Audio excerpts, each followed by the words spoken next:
Mari sama-sama kita sambut Ketua Umum PDI Perjuangan, Ibu Profesor Dr. Honoris Causa Megawati Soekarno Putri.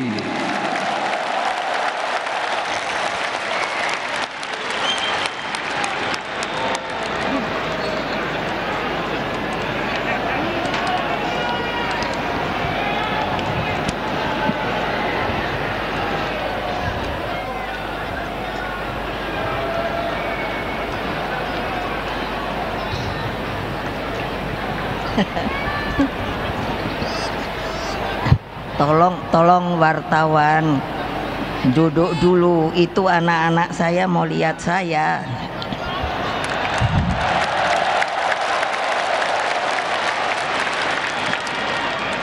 Assalamualaikum warahmatullahi wabarakatuh.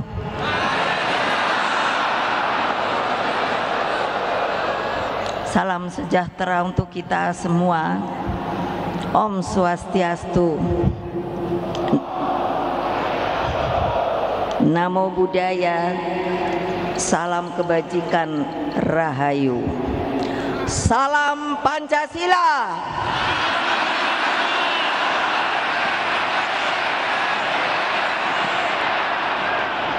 Merdeka!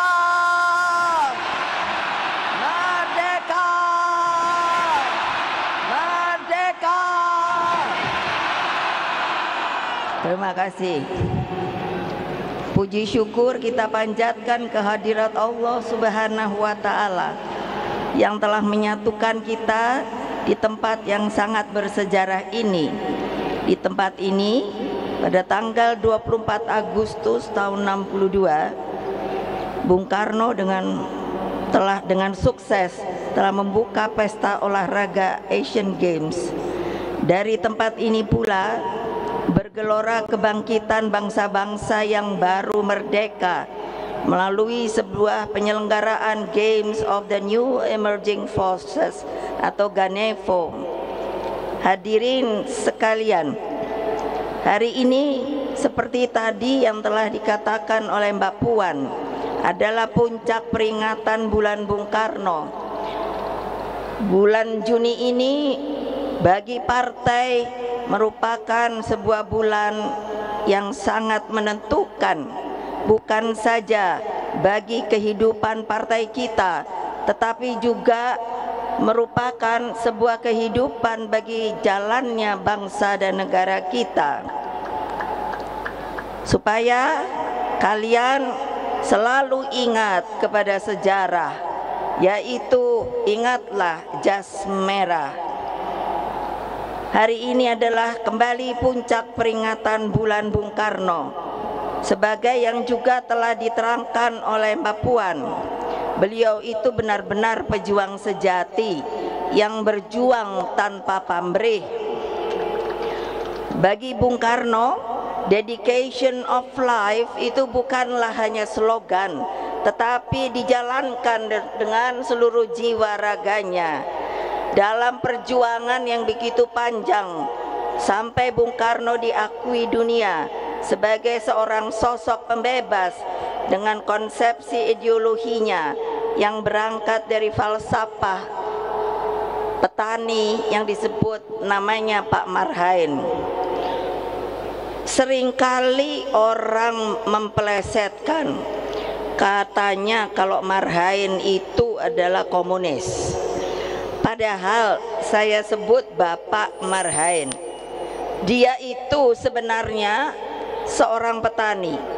Ketika Bung Karno sedang kuliah di Bandung, beliau bertemu dengan Pak Marhain. Beliau bertanya begini, "Bapak seorang petani bahasa Sunda?" "Ya." "Tanah ini punya siapa?" "Punya abdi." Bahasa Sunda saya tuh abdi. "Kalau tanaman padi ini punya siapa?" "Punya abdi." "Alat-alat cangkul dan lain sebagainya punya siapa?" "Punya abdi." "Kalau sudah dipanen, dijual, Uangnya untuk siapa? Untuk abdi. Setelah berpikir merenung yang dinamakan kontemplasi panjang, maka Bung Karno merasa bahwa perjuangan ini harus seperti apa yang dimiliki oleh Pak Marhain. Dia merasa bahagia karena semuanya sudah punya, tetapi yang tidak dipunyai oleh Pak Marhain itu adalah apa? Yaitu hanya yang namanya hidup sederhana dan sekedarnya saja. Oleh sebab itu Bung Karno di dalam pikirannya, pasti ada yang bertanya, kok ibu tahu? Lah saya kan putrinya, jadi saya sudah pernah loh. Kalau ada yang tidak percaya, itu ada makamnya. Saya lupa di mana, tapi di daerah Bandung begitu. Jadi jangan dikatakan kalau saya bilang Marhain itu lalu komunis. Jadi akhirnya di dalam mengekstraksi cara berpikirnya, maka Bung Karno melahirkan Pancasila pada tanggal 1 Juni 1945. Pada waktu yang lalu pun Pancasila itu sepertinya diredupkan, diplesetkan.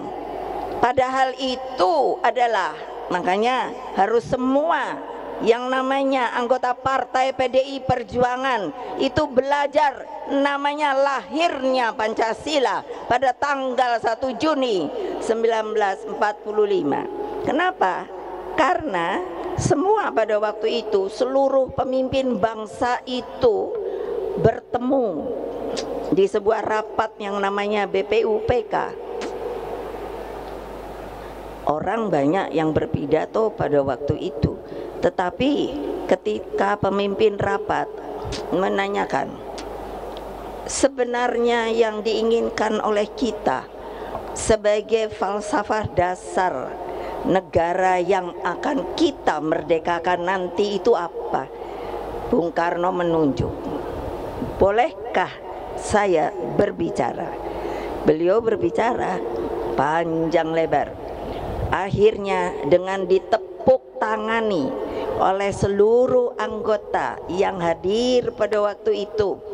Dan untuk tepuk tangan berdiri itu saudara-saudara, kalau bahasa Inggrisnya adalah standing ovation, itu orang tidak bisa dipaksakan.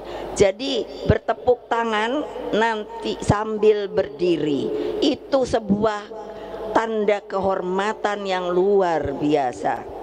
Sama ketika beliau juga membacakan pidatonya, yaitu di PBB yang disebut to build the world anew, membangun dunia baru.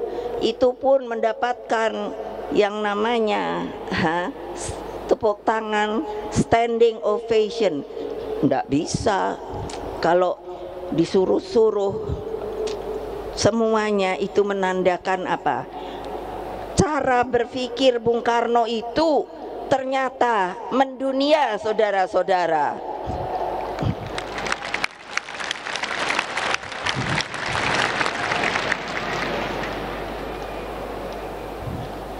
Jadi di tangan Bung Karno politik itu bergerak ke bawah.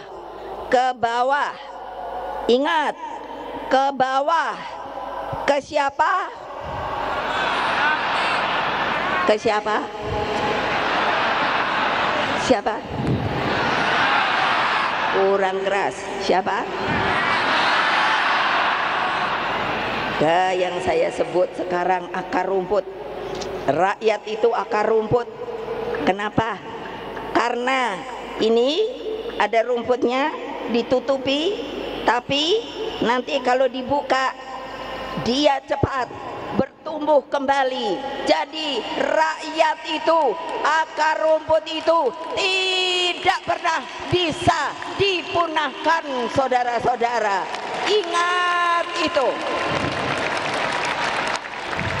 Nah, makanya ketika tanggal 17 Agustus 45 itu saya tanya bapak saya, waktu itu sebetulnya takut apa tidak? Toh masih dijajah dengan Jepang, dan waktu itu Belanda dibantu sekutu masih juga ada. Ya takut. Nah terus kok bapak berani? Karena saya yakin, hakul yakin, bahwa setelah bunyi proklamasi ini saya dengungkan, maka yang namanya Indonesia akan menjadi sebuah negara merdeka, berdaulat, dan bebas aktif, saudara-saudara. Jangan lupa loh, jangan lupa loh. Nanti yang rugi kalian sendiri kalau ada yang mau merubah-rubah ini. Saudara-saudara sekalian, di tangan Bung Karno politik ini bergerak seperti tadi yang saya katakan, keberpihakan itu selalu harus ada kepada akar rumput. Karena apa kata Bung Karno? Di dalam gubuknya rakyat miskin itulah energi perjuangan kepartean berasal, dan Tuhan bersemayam di gubuknya rakyat miskin. Nah jadi kalau kalian luar biasa loh bisa datang ke sini. Coba kalau mereka mungkin mendengar, aduh kok saya ndak bisa ke sana ya, kok nggak bisa melihat Ibu Mega ya. Coba kasihan apa ndak ya. Watak politik seperti inilah yang dipahami oleh PDI Perjuangan, sehingga melalui Rakernas ketiga pada tanggal 6 Juni yang lalu, PDI Perjuangan mengangkat kembali perintah konstitusi. Ingat, perintah konstitusi. Ingat, perintah konstitusi, bahwa fakir miskin dan anak-anak terlantar dipelihara negara. Itu nanti yang akan jadi pegangan kita untuk supaya kita bisa menang kembali. Kalian siap apa tidak?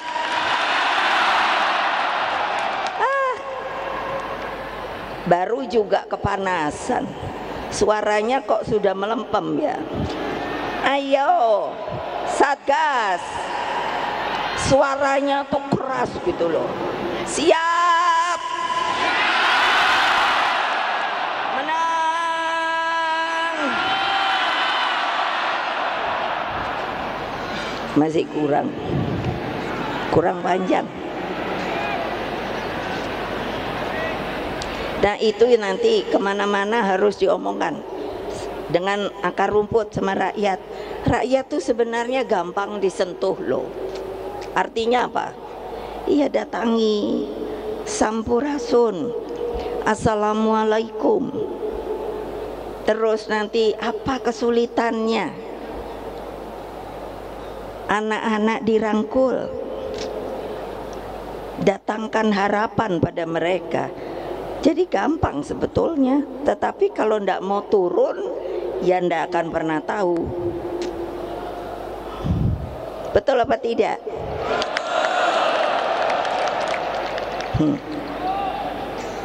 Nah ini karena tadi sebetulnya, tapi tadi saya pikir sudah disebut oleh Mbak Puan.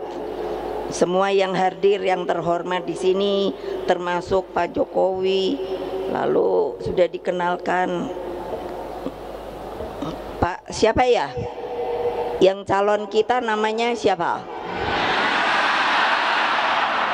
Siapa? Pranowo Ganjar.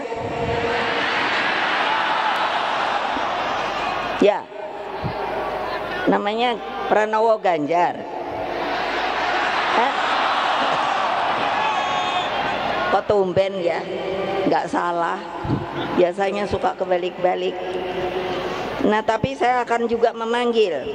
Nanti kalau ibu panggil, mulainya anak ranting, lalu berdiri, lalu bilangnya siap, menang, gitu. Mau apa enggak?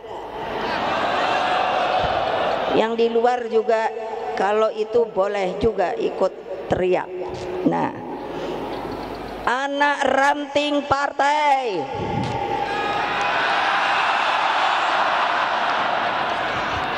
ranting partai,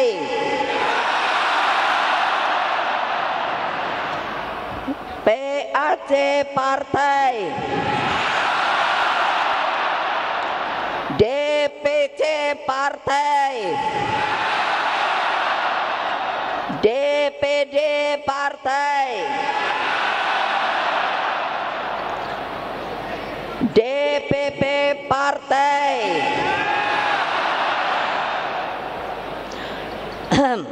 Satgas partai, untunglah suaranya masih kencang. Kamu masih sayang apa enggak sama ibu? Nah, lemes.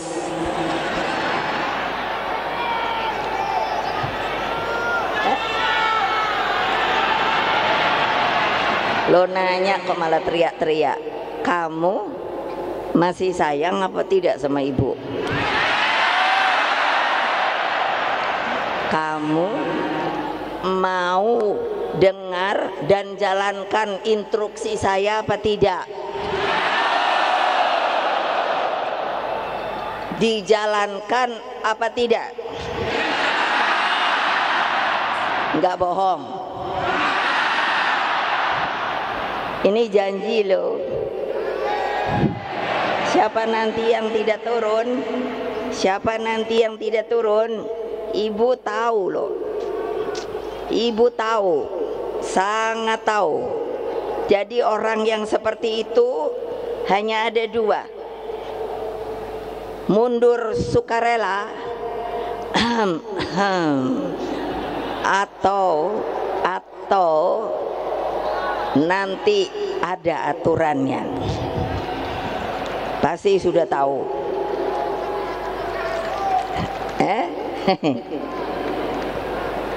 Nah, untuk itulah dengan demikian kita membagi berkah kepada mereka sebagai bentuk gotong royong bangsa. Komitmen partai dengan tagline ini tidak bisa dibantah oleh siapapun karena di dalamnya mengandung kebenaran ideologi, keberpihakan, dan visi seluruh anak bangsa. Saudara-saudara sekalian, anak-anakku tercinta, perhatian terhadap fakir miskin dan anak terlantar adalah praksis ideologi Pancasila yang harus dijabarkan secara utuh. Para pendiri bangsa, dengar, memasukkan ketentuan pasal 34 ayat 1 di dalam Undang-Undang Negara Republik Indonesia tahun 1945 dengan penuh kesadaran agar tidak ada lagi kemiskinan di dalam buminya Indonesia merdeka. Pertanyaan kita semua, apakah ini mungkin? Ayo jawab, apakah ini mungkin?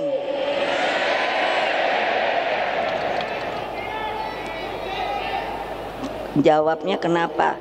Ibu nih tahu ya, kalau orang bilangnya mungkin bu begitu, itu berarti pasti. Tapi kalau mungkin bu masih ragu-ragu.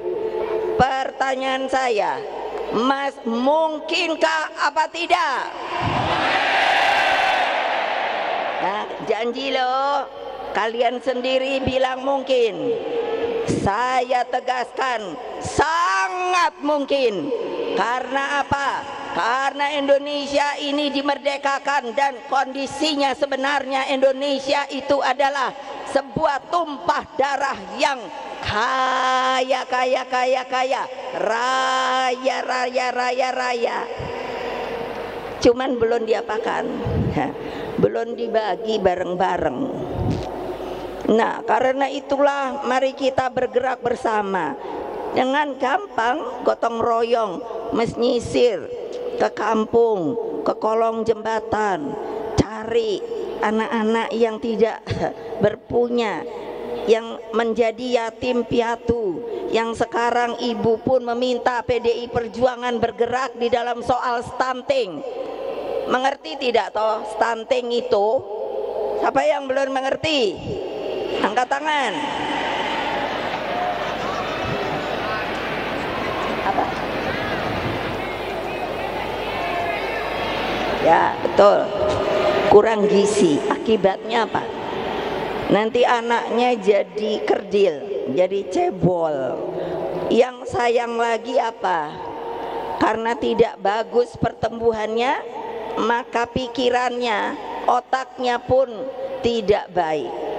Masa Pak Jokowi sudah dengan semangat mengatakan kepada saya, kepada rakyat, Indonesia itu tahun 2045 akan menjadi Indonesia emas. Nah, saya ketika bertemu beliau, saya bilang, Pak, kita aja lagi ada program stunting. Ini mesti bener nol, Pak. Nggak ada lagi anak bangsa ini yang stunting, Pak. Gimana caranya? Ini kan banyak ya. Di belakang saya ketua-ketua umum partai loh. Saya belum tahu, ada yang udah mau ikut sama PDI Perjuangan, ada yang masih mikir, ada yang udah nanti aja dah, nanti tanya sendiri aja. Jangan ketawa lo ya. Iya, makanya tanya aja sendiri. Jadi apa coba? Nah, bagaimana? Banyak hal yang sebenarnya dapat kita lakukan dan bisa membuat mengangkat kemiskinan itu. Pak Jokowi itu benar, kemiskinan ekstrim harus dihilangkan. Ya saya juga nanya, Pak, gimana kalau rakyat kita tidak bergerak semua, pemimpinnya juga semua? Kemiskinan itu harus bisa ditingkatkan. Tidak ada lagi korupsi di Indonesia ini. Ya boleh dong saya ngomong. Betul apa tidak?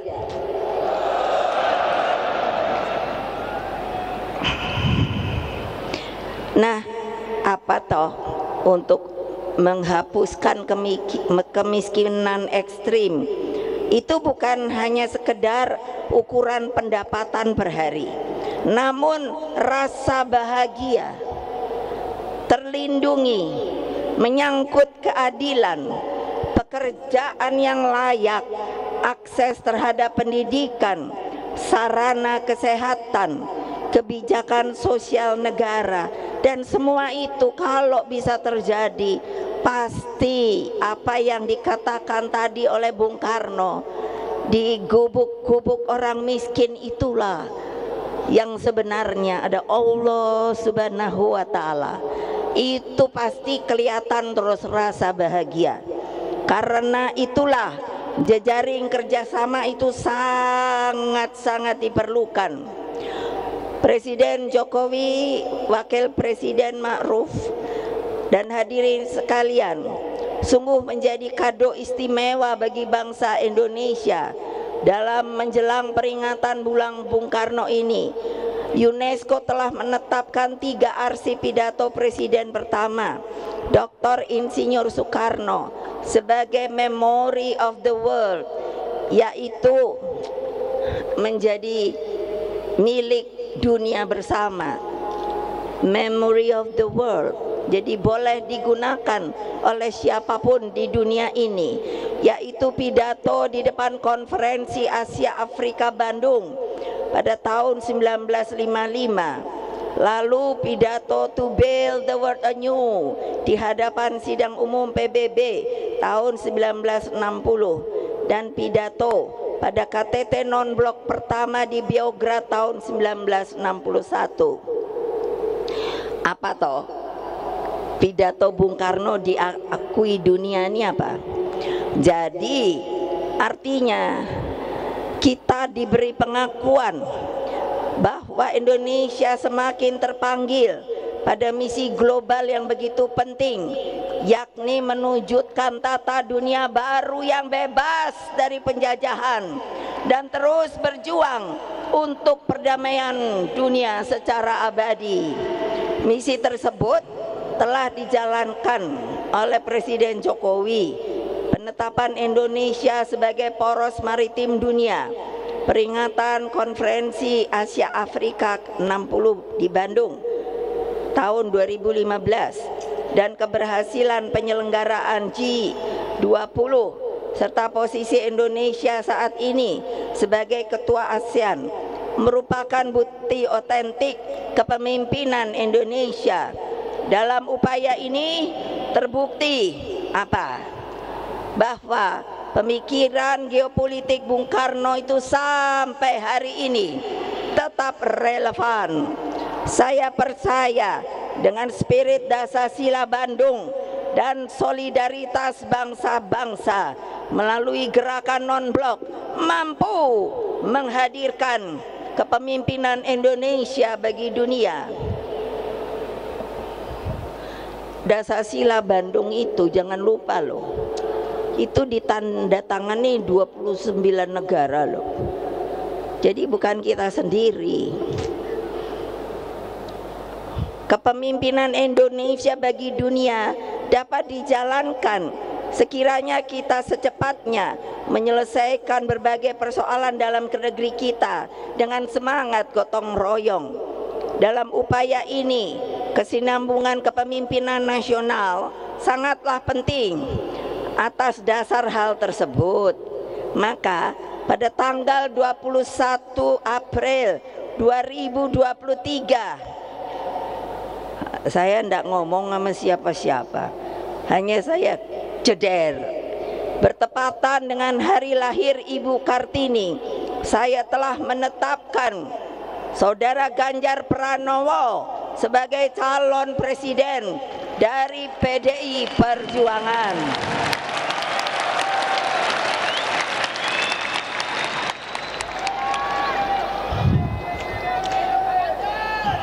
Kenapa toh kok saya ambil hari Kartini?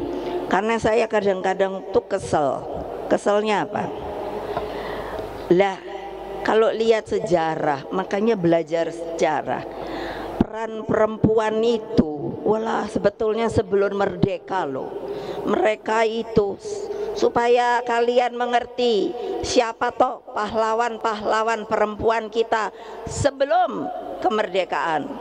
Nyi Ageng Serang tahun 1752, Marta Kristina Tiahahu 1800, Cut Nyak-Din Aceh 1848, Cut Nyak Mutia 1870, Maria Walanda Maramis 1872, Nyai Ahmad Nyai Ahmad Dahlan 1872, Raden Ajeng Kartini 1879, dan Dewi Sartika 1884, Rasuna Said 1910, Fatmawati Soekarno masih sampai hari ini.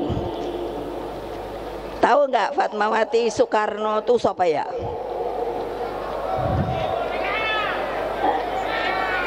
Apa? Nggak dengar? Ibu Fatmawati itu siapa ya?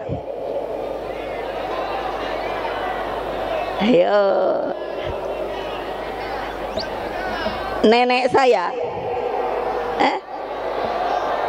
nenek saya, bukan? Bu Fatma itu yang melahirkan saya ini. Makanya saya ini jadi perempuan yang tangguh gitu loh. Coba. Ya, betul apa enggak? Betul enggak? Mantap apa tidak? Iya, keren loh. Syukur alhamdulillah keputusan pencalonan tersebut disambut baik oleh rakyat Indonesia. Makanya dengan spirit gotong royong yang kita kedepankan. Nah, tadi sudah saya sampaikan. Padahal kita itu sebetulnya boleh bawa calon presiden, wakil presiden sendiri loh. Tapi saya membuka pintu karena apa? Sifat kita adalah kekeluargaan dan gotong royong.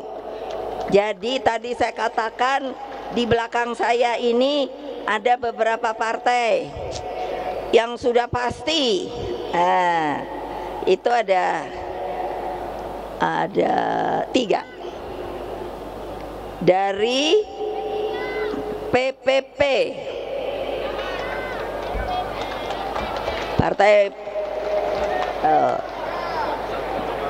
Partai Persatuan Pembangunan. Ayo Pak Mardiono berdiri.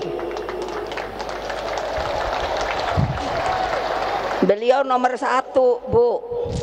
Saya sama-sama boleh nggak, Bu? Boleh Pak. Nah, lalu tapi ada lagi. Ini abang saya ini, ndesek aja. Dari Partai Hanura, yaitu Pak Oso. Dia suka marah-marah kalau kenapa kamu nggak pernah ajak abang ya? Ayo sinilah kalau mau ikut gitu. Yang ketiga itu orangnya tidak ada. Salam dari Pak Haritanu Wijaya. Saya kenalnya Pak Haritanu, nama panjangnya Pak Haritanu Wijaya dari Perindo. Kalau di sini ada 1, 2, ada 3. Itu yang saya bilang, ya katakan lagi mikir dulu dah. Tuh bapak-bapak kan diketawain. Lo benar, tapi ya saya bilang ya enggak apa-apa. Mau ikut boleh, ndak ikut ya ndak apa-apa. Betul ndak? Merdeka! Merdeka! Merdeka! Itu namanya teguh, hatinya teguh, tindakannya teguh. Nah gini jempolan. Nah gitu loh, ai. Nah kita perlunya apa? Udah jangan teriak-teriak. Kalau keluar dari sini nggak teriak-teriak lagi loh. Bergerak, bergerak, bergerak, bergerak. Satu barisan. Tadi Mbak Puan bilang rampak barisan, satu barisan. Gitu, ketuk setiap pintu-pintu hati rakyat. Kula nuwun, sampurasun.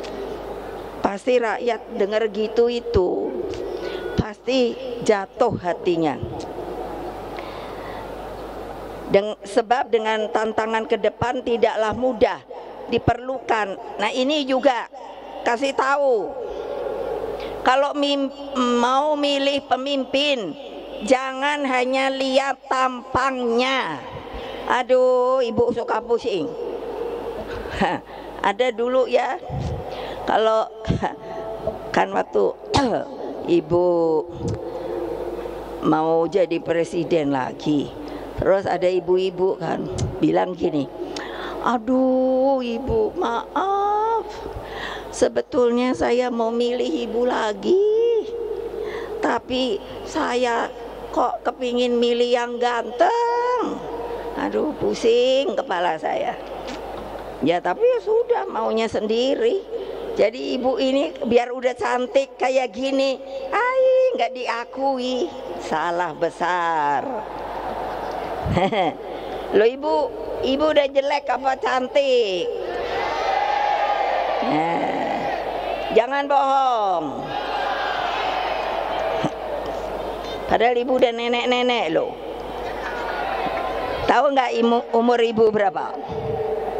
Umur ibu berapa? Berapa? Berapa?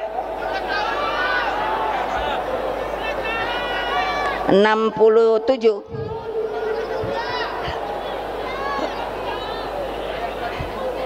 Ibu nih udah nenek. hanya karena semangat jadi masih bisa teriak-teriak. Nah sudah, kalau kamu masih sayang ikuti saya.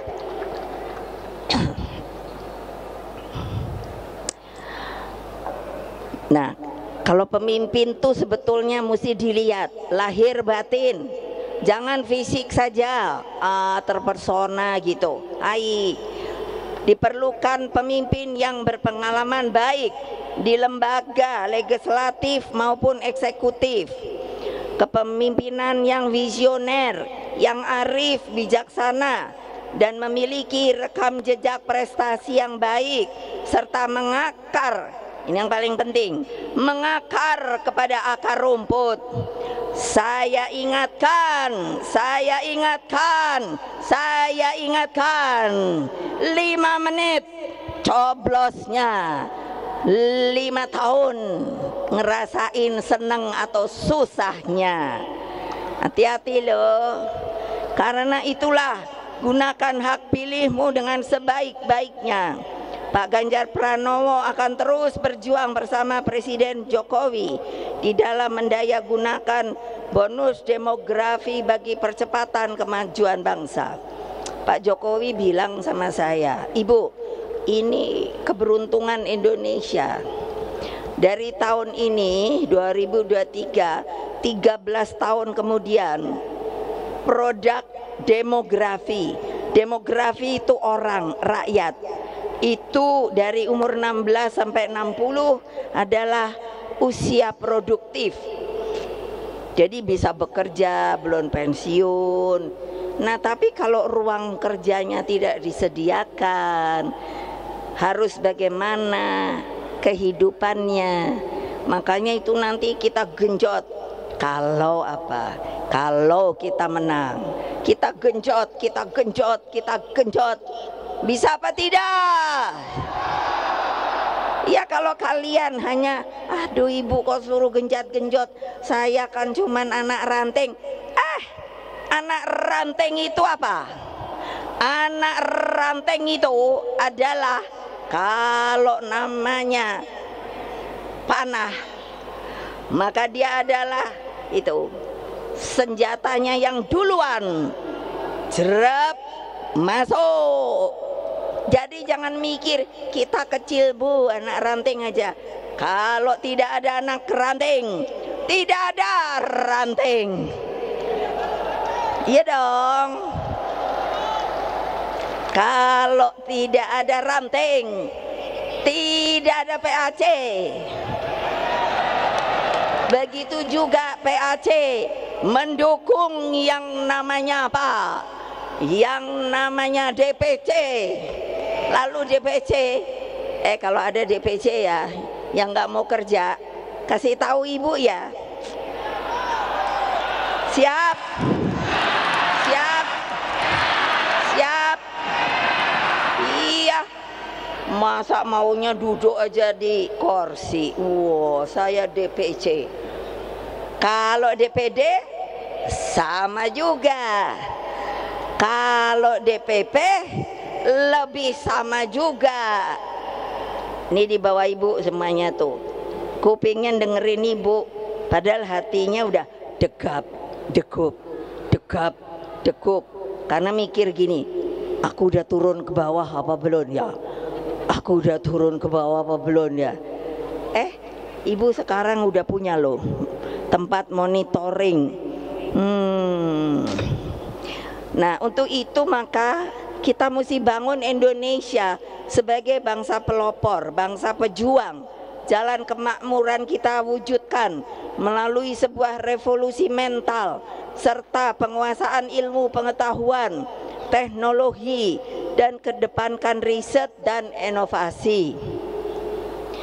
Anak-anakku sekalian dan seluruh rakyat Indonesia yang saya cintai dimanapun kalian berada, hati saya sungguh terharu bahwa PDI Perjuangan yang saya pimpin kini hadir sebagai mempunyai karakter sebagai partai pelopor. Satgas partai yang mendampingi saya. Satgas ini sekarang bagus begini.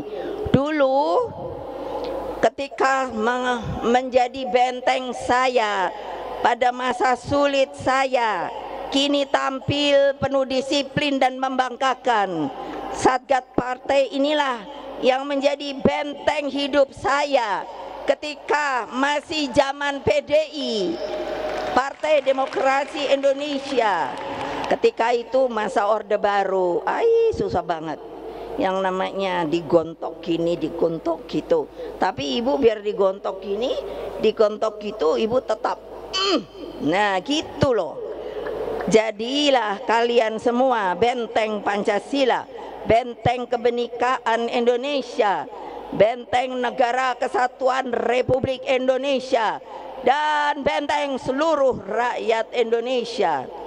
Terima kasih juga saya sampaikan kepada seluruh panitia, komunitas Juang Jawa Tengah, para pengisi acara, dan secara khusus penari kecak perempuan. Ini tari kecak itu biasanya laki. Jadi ibu bilang pada Mas Guru, adik saya sendiri, dia itu seniman. Kamu bisa nggak ngajarin perempuan nari kecak? Cak cak cak cak cak cak cak cak cak cak cak cak cak cak gitu loh, nanti lihat deh, keren. Yang sudah berminggu-minggu digembleng oleh adik saya dan Badan Kebudayaan Nasional atau BKN PDI Perjuangan. Nanti pada puncak acara, dan itu jadikan sebagai sebuah kebanggaan kebudayaan kita, sebagai sebab tanpa berdiri kokoh pada identitas kebudayaan bangsa, kita akan menjadi bangsa terasing di tanah air kita sendiri, saudara-saudara.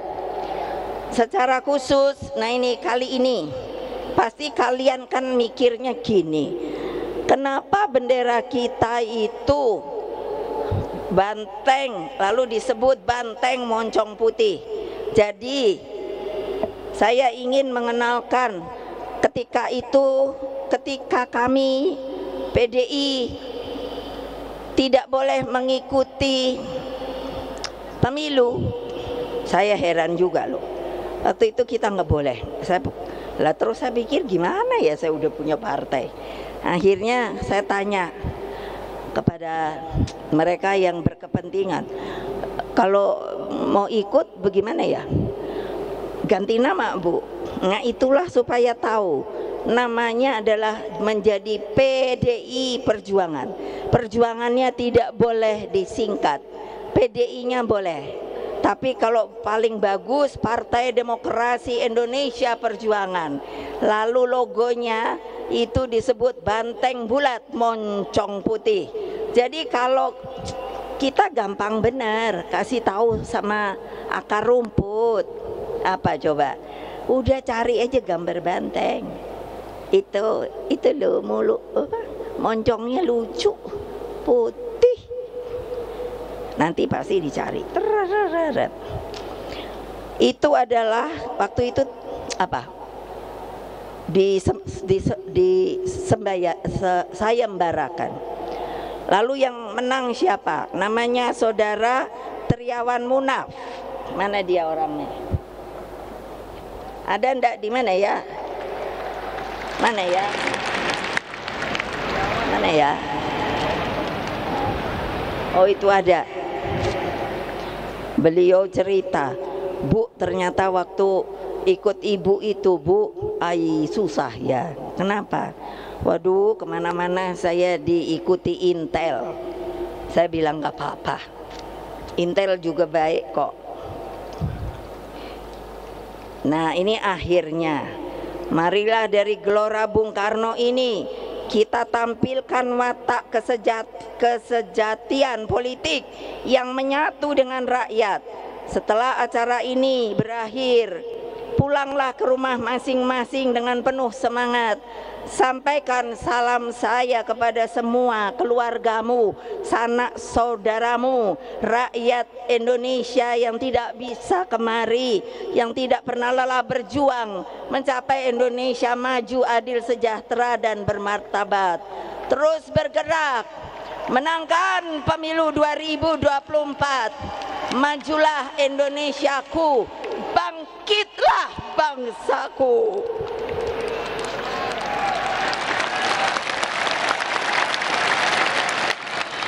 Bersatu kita teguh, bercerai kita runtuh. Satyam Eva Jayate, kebenaran adalah selalu mau dan mau tidak mau akan membuktikan diri bahwa dia adalah benar. Merdeka! Merdeka! Merdeka! Merdeka! Merdeka! Terima kasih. Wassalamualaikum warahmatullahi wabarakatuh. Om Santi, Santi, Santi Om.